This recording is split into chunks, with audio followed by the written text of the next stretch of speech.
Helen's Journey by me, Ellie Winter.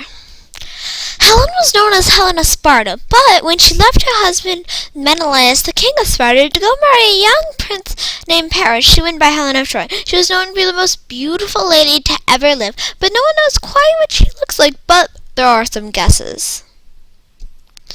Paris and Hector were brothers and princes of Troy. Hector was the strong, brave warrior and army general.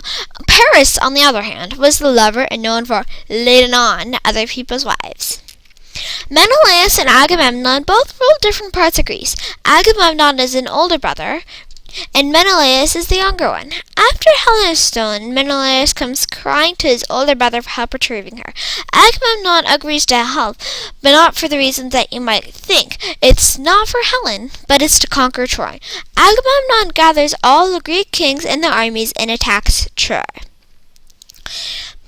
Let's start off the story in Menelaus' castle. Helen and Paris have just met, and no one knows quite what happens, but as you can see the big lovey-dovey heart coming on my screen, it's something like that.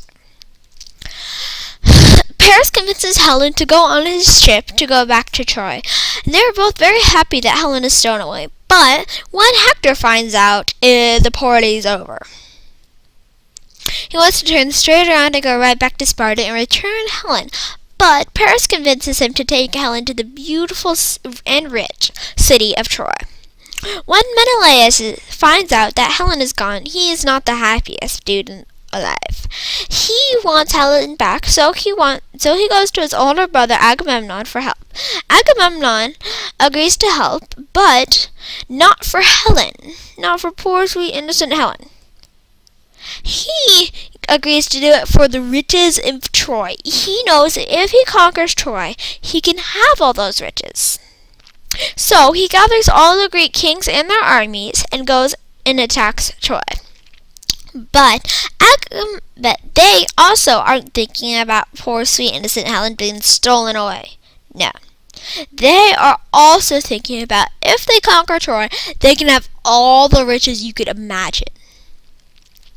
But Agamemnon has one warrior up his sleeve that nobody knows about. Agamemnon has Achilles.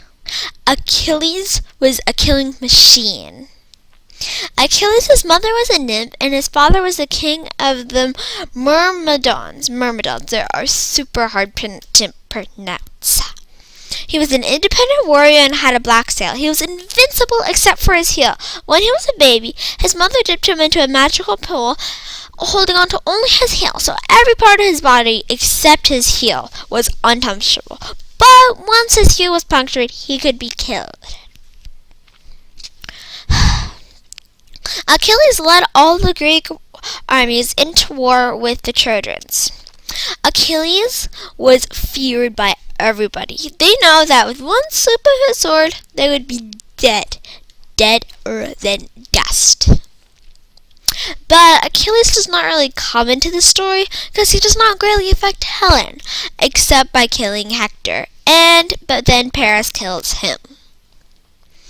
But since Paris is tired of the war, he challenges Menelaus to a one-on-one duel outside the Trojan palace. Menelaus agrees, and he goes off to fight Paris. But since Menelaus is bigger than Paris, he manages to injure him, and Paris goes crawling over to Hector for help. Hector, in the end, slays Menelaus, and Menelaus is dead. And this is the end of my story.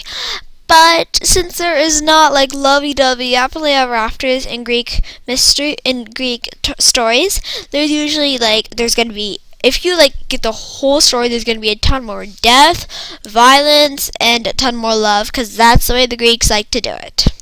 And so this is the end of my story by, again, me, Ellie Winter. Thank you so much for watching.